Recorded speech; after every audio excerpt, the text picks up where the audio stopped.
তাজা যে শশা গিলে আমরা এই বছর কেন আমরা এই 10 টাকা 5 টাকা কেজি আমরা কেন দাম পাই? 2024 সাল পড়াতে এবারে বেশি খারাপ আম করে এরম হয়ে গেছে গা, সবকিছু বাদ দিয়ে ঢাকা চলে যায়। প্রায় 1,20,000 টাকা খরচ। এখন তো বিক্রি করছি সর্বোচ্চ 40 থেকে 45 হাজার টাকা।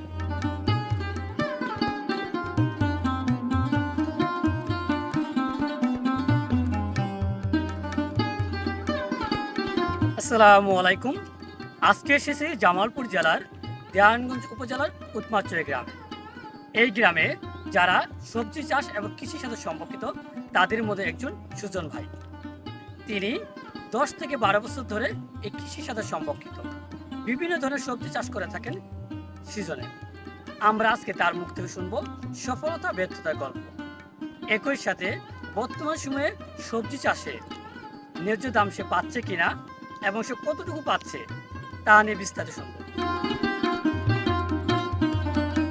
কত বছর থেকে আপনি এই কৃষির সাথে সম্পর্কিত আছেন এবং কি কি চাষ করেছেন? 10-12 বছর থেকে আমি এই কৃষি সম্পর্কের সাথে আছি।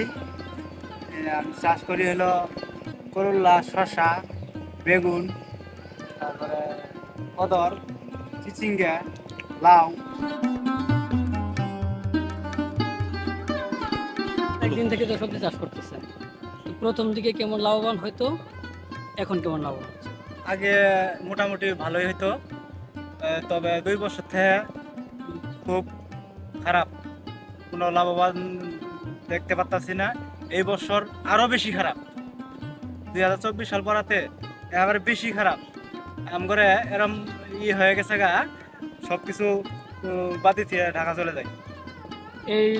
এইবার সিজনে কয় লক্ষ টাকা বা কত হাজার টাকা খরচ করছে? এইবার সিজনে আমার সব সবজি চাষ মিলি প্রায় 1,20,000 টাকা খরচ। আহ, তাতে এখন তো বিক্রি করছি সর্বোচ্চ 40 থেকে 45 হাজার টাকা। আমরা দেখি ফেসবুক ইয়েতে আপনারা করেন, দেখি শশা 100 থেকে 120 টাকা কেজি বিক্রি হয়েছে। তবে আমরা এই যে তাজা যে শশা গিলে আমরা এই বছর কেন আমরা এই 10 টাকা 5 টাকা কেজি আমরা কেন দাম পাই? এইবারও রমজানে 80 থেকে 100 টাকা ঢাকায় বিক্রি হয়েছে, আমরা কেন 10 টাকা 5 টাকা দাম পাইতেছি? আমাদের পূর্বকাল থেকেই আমার বাপ দাদারা এরা সবাই সবজি চাষি করে। আমাদের সবজি চাষি জমিটা একটু বেশি, এই জন্যই আমি সবজি চাষি আমিও ধরে রাখতেছি।